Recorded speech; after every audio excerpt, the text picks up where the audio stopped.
People hate buying a car, and this is the reason. This old school mentality of puffing your chest out saying, you know what, I'm not leaving until I get the best price. Well, there's a better way, and I'm gonna show you how. First off, if you don't know who I am, my name is Tommy. I've been in the car industry for most of my adult life. I was in sales, I was in finance, I was a manager, I was everything in between. Now I help people buy a car, but enough about me. Let me show you the proper way to negotiate. And I have plenty of videos on them. They're pinned, so if you wanna watch those, it's certainly in, but I wanna talk about this old school versus new school mentality. Technically, this method can work. You can definitely go in there, puff out your chest, and say that you're not willing to move until they move on their price. But that's an old school way of thinking. Similar to you can navigate around a town with a paper map, but Google Maps exists. Now, I have a whole bunch of videos on how to negotiate with dealerships. They're pinned, so if you want to watch those, certainly can. But this video, I'm going to talk a little bit more into that, but I also want to talk about the reason why I tell people to negotiate the new way versus the old way, because there's a lot of good reasons. The first way is that these people are trained to deal with your objections.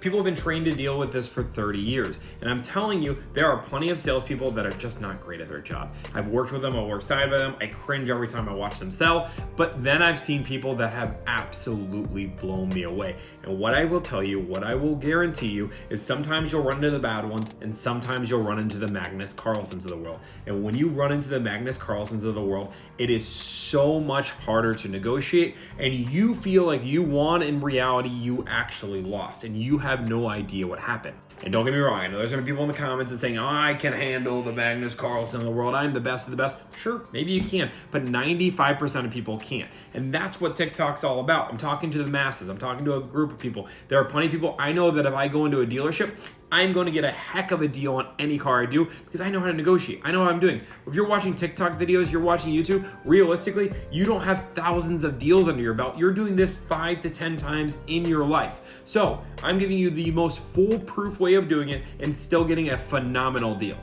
And just to make sure we're on the same page, the best possible deal, because this comment isn't even true. This is probably the most important part that people are missing, which not every dealership is willing to give you the same deal. Let me explain. When I worked at the dealership here, our kind of bottom dollar that we would do is about $1,000 below invoice. Meaning if you negotiated, you puffed out your chest and you did everything right, you'd probably get to us to about $1,000 below invoice before we stopped. That was our bottom dollar. We weren't willing to lose more money than that. But every dealership has a bottom dollar.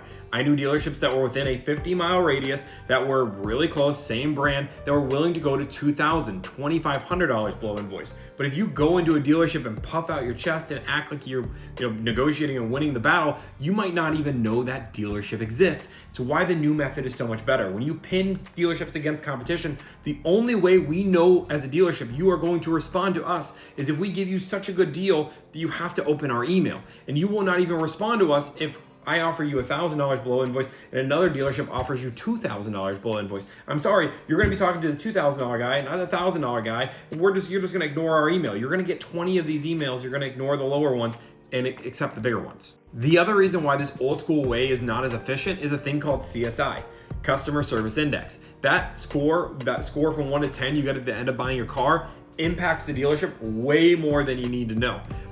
I have plenty of videos on this exact topic, but know this. CSI is going to impact their inventory levels. It's going to impact salespeople's pay, managers' pay, the owner's pay. Everything is revolved around this score. So if you're negotiating for hours on end, I'm sorry, but you come across as an asshole to the salespeople and to the sales manager. And if you're grumpy and mad and upset the whole time and you're just trying to negotiate, puffing out your chest, saying, no, I'm not leaving or I'm walking out of here, and there's a chance you're going to give a bad score, the dealership might just pass on the deal altogether. They don't want a bad score. And a car deal doesn't mean that they want a bad score. So car deal doesn't say, okay, I can take a car deal, but I'm going to get a bad score and I'm okay with that. They want the car deal and the good score, and if they don't get the good score, they're sometimes willing to pass on the car deal. And of course, this is case-by-case basis, but doing it the new school way, doing it as an internet lead and over the phone is so much more efficient because you have more guaranteed results. When you're looking at an internet customer for a dealership, first off, they have to be competitive just to get your attention.